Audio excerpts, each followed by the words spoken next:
അങ്ങനെ ഓർഡർ ചെയ്ത് 3 ഐറ്റമും ഇന്ന് രാവിലെ ആയപ്പോഴേക്കും വീട്ടിലെത്തി കേട്ടോ. അതാണ് ഈ മുഖത്ത് കാണുന്ന ഏത് സന്തോഷം. അപ്പം ആദ്യം ഒരു ഐറ്റം തുറന്ന് കാണിച്ചു തരാം കേട്ടോ. ഇത് ഏറ്റവും കൂടുതൽ ഞാൻ വെയിറ്റ് ചെയ്ത് നിന്ന ഒരു ഐറ്റമാണ്. നമ്മളെ സെൽഫി സ്റ്റിക്ക് അല്ലെങ്കിൽ ട്രൈപോഡ് എന്നൊക്കെ പറയാം കേട്ടോ. രണ്ടാക്കി യൂസ് ചെയ്യാൻ പറ്റും.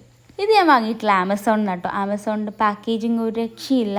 ആദ്യം ഒരു കവറിൽ, പിന്നെ ഒരു ബോക്സ്, അതിൻ്റെ ഉള്ളിൽ വീണ്ടും ഒരു കവറിലാട്ടോ ഇത് വെച്ചിട്ടുള്ളത്. അപ്പം പാക്കിങ് ഭയങ്കര പക്കയായിരുന്നു.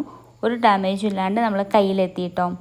അപ്പം ഇതിനയച്ചുള്ളത് 1369 രൂപ കേട്ടോ.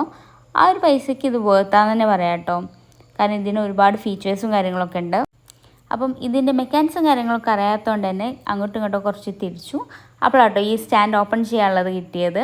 അങ്ങനെ സ്റ്റാൻഡും കാര്യങ്ങളൊക്കെ ഓപ്പൺ ചെയ്തു. നമുക്ക് പല സൈസിലും ഇത് അഡ്ജസ്റ്റ് ചെയ്യാൻ പറ്റും കേട്ടോ. അതുപോലെ തന്നെ ഇത് 360 ഡിഗ്രി റൊട്ടേറ്റ് ചെയ്യാൻ പറ്റും.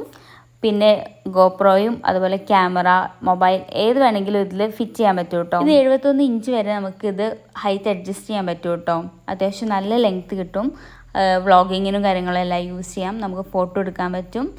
അങ്ങനെ ഒരുപാട് ഫീച്ചേഴ്സും കാര്യങ്ങളൊക്കെ ഉണ്ട്. ആദ്യം ഞാൻ യൂസ് ചെയ്ത റിംഗ് ലൈറ്റ്സിനേക്കാളും ക്വാളിറ്റി ഉണ്ട് കേട്ടോ. അത് ഞാൻ റിംഗ് ലൈറ്റ്സ് നോക്കിയപ്പോഴേക്കും അതിൻ്റെ ഫോൺ വയ്ക്കാനുള്ള സാധനം ഒന്നും കാണാനില്ല കേട്ടോ. അപ്പോഴാണ് ഞാൻ ഈ ഒരു ഐറ്റം ഓർഡർ ചെയ്തത്. അപ്പം ഇതാർക്കെങ്കിലും വേണമെന്നുണ്ടെങ്കിൽ ലിങ്ക് ഒന്ന് കമൻറ്റ് ചെയ്ത് കഴിഞ്ഞാൽ ലിങ്ക് അയച്ചു തരാം കേട്ടോ. ഇവ ഞാൻ തിരിച്ച് പെട്ടിയിൽ തന്നെ ഇടാമെന്ന് വിചാരിച്ചു കേട്ടോ. കാരണം ഹോസ്റ്റലിലേക്ക് നാളെ പോകുന്നതുകൊണ്ട് തന്നെ ഹോസ്റ്റലിലേക്ക് ഉണ്ടാകാമെന്ന് വിചാരിച്ചു. കുറച്ച് വീഡിയോസും കാര്യങ്ങളൊക്കെ അവിടെ നിന്ന് എടുക്കാമല്ലോ. അപ്പോൾ ചേച്ചാ ബൈ ബൈ, സീ യു.